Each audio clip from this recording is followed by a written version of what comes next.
Olá, eu me chamo Alana do Carmo, sou graduanda do curso de licenciatura em Biologia pela Universidade Federal do Recôncavo da Bahia.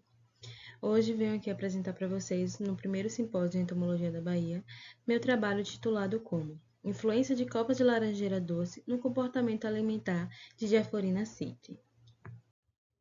Então, a citricultura ela foi iniciada em 1530 pelos portugueses aqui no Brasil e desde então se tornou uma grande atividade agrícola para o país. Entretanto, assim como outras culturas, existem algumas pragas e algumas doenças que vêm prejudicando ela. E dentre elas podemos destacar o HLB, que está associado a bactérias do gênero Candidatus liberibacter. Entre os sintomas dessa doença, podemos destacar, como vemos na imagem, a deformação do fruto e também o amarelamento da folha. Essa doença ela causou, em 2023, um prejuízo de 300 milhões para a citricultura. O HLB ela tem um vetor, o Psyllium diaphorina citri, no qual, quando se alimenta de uma planta doente e posteriormente se alimenta de uma planta saudável, ele acaba transmitindo essa doença. Então, o HLB ela exige controles imediatos, rápidos e eficazes. Por isso, é importante estudos sobre interação inseto-planta, no qual vão poder identificar alguns fatores que vão diminuir a disseminação do inseto e, consequentemente, a disseminação também da doença.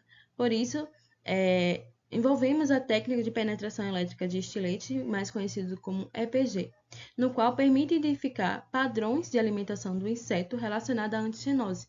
A anticenose, lembrando que é a característica da planta de resistência ao inseto, como, por exemplo, o espessamento de parede, que pode dificultar a penetração do estilete do inseto na planta. Assim, o nosso objetivo foi avaliar o comportamento alimentar de Diaphorina citri em diferentes copas de laranjeira doce Citrus sinensis, amplamente utilizadas na citricultura brasileira, para identificar as menos favoráveis à alimentação do inseto vetor do HLB. Nossos materiais e métodos é que o estudo ele foi conduzido no Laboratório de Entomologia da Embrapa Mandioca e Citricultura, localizada em Cruz das Almas, Bahia, e os citros eles foram pré-selecionados pelo Programa de Melhoramento Genético de Citros do CMPMF. Foram selecionados 3 genótipos de laranjeira doce Citrus sinensis, a variedade Valência tuxpa, variedade Pera D6 e variedade Valência folha murcha. Para o experimento foram utilizados 30 fêmeas do psilídeo de 4 a 7 dias de idade. Elas foram deixadas antes do experimento em jejum durante 1 hora e o ambiente que o experimento foi conduzido foi um ambiente totalmente controlado. Para o monitoramento de penetração elétrica de estilete EPG, é necessária a fixação do fio de ouro no pronoto desses insetos, com a ajuda de uma cola de prata. Esse processo é essencial porque qualquer atividade que o inseto tiver com a planta vai ser transmitido por esse fio de ouro. Na imagem e no vídeo podemos ver como é esse processo de colagem.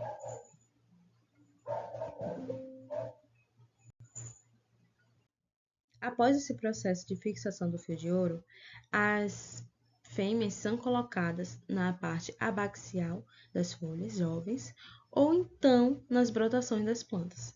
Essas plantas elas são encontradas na gaiola de Faraday e posteriormente são posicionadas sondas no substrato delas para o fechamento do circuito elétrico e assim iniciar a rodada do EPG. Cada rodada do EPG tem a duração de 8 horas. Toda e qualquer atividade do inseto são transmitidos em formas de onda. Essas ondas são caracterizadas por Vanoni et al. Em 2009, sendo que basicamente são 6 formas delas. A NP, que é a não prova, onde o inseto ainda não interagiu com a planta, não inseriu seu estilete. A C, que é a atividade parênquimática, no qual o inseto já interagiu com a planta, inserindo seu estilete. Da C, ele tem 3 opções, ou pode voltar para NP, ou pode ir para G, que é a ingestão de xilema, ou pode ir para D. A D antecede o pré-floema, O pré-floema é chamado de E1, que é a salivação no floema, no qual o inseto identifica se aquela seiva é palatável ou não para ele. Não sendo palatável, ele volta para C e ocorre novamente as três opções, G, NP ou D. Sendo palatável, ele vai para E2, que já é a alimentação do floema. Para esse estudo, foram observadas três formas de onda. A primeira delas foi a ingestão de xilema, a segunda, salivação no floema, a terceira, alimentação do floema e o parâmetro alimentação sustentada, aquela acima de 10 minutos, podendo ocorrer a transmissão da bactéria. A análise estatística para esse estudo foi o teste de Q quadrado a 5% de significância.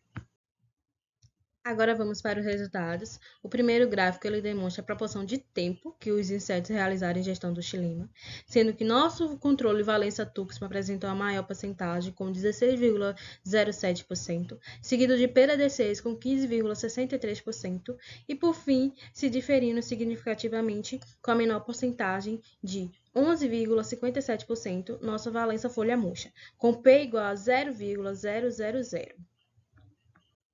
O segundo gráfico ele já mostra a proporção de tempo que os insetos realizaram salivação no floema, no qual o controle valência tuxpan apresentou menor porcentagem com 0,67%, seguido de PDD6 0,87% e por fim a valência folha murcha com 1,07%, sendo que elas não se diferiram significativamente. O terceiro gráfico ele mostra a proporção de tempo que os insetos realizaram a alimentação no floema. O controle valência tuxpan ela apresentou menor porcentagem com 44,20%, seguido de PDD6 com 45,77%. E por fim, a valência folha murcha deferindo significativamente com P igual a 0,000 e 49,10%. Por fim, o último gráfico, que demonstra a proporção de tempo que os insetos realizaram a alimentação sustentada, lembrando que é aquela de acima de 10 minutos que pode ocorrer a transmissão da bactéria. Novamente, nosso controle valência tuxpan apresentou menor porcentagem, com 58,33%, seguido de PDD6 com 59,47% e, por fim, a valência folha murcha se diferindo significativamente, com P igual a 0,000, com 69,20%. Assim, nós concluímos que as copas PDD6 e valência tuxpan são menos favoráveis à alimentação do vetor, pois proporcionam menor tempo de ingestão de floema. Esses dados reforçam a hipótese de que há variação significativa na suscetibilidade entre os genótipos de cítricos, com implicações diretas no risco de disseminação do HLB no campo. Meus agradecimentos, primeiramente, vai para a equipe de Laboratório de Entomologia da Embrapa Mandioca e Futricultura, a Embrapa Mandioca e Futricultura e também a CNPq pela concessão da bolsa. Obrigada pela atenção. Esse é meu e-mail para contato e foi um prazer poder apresentar no primeiro simpósio de entomologia da Bahia.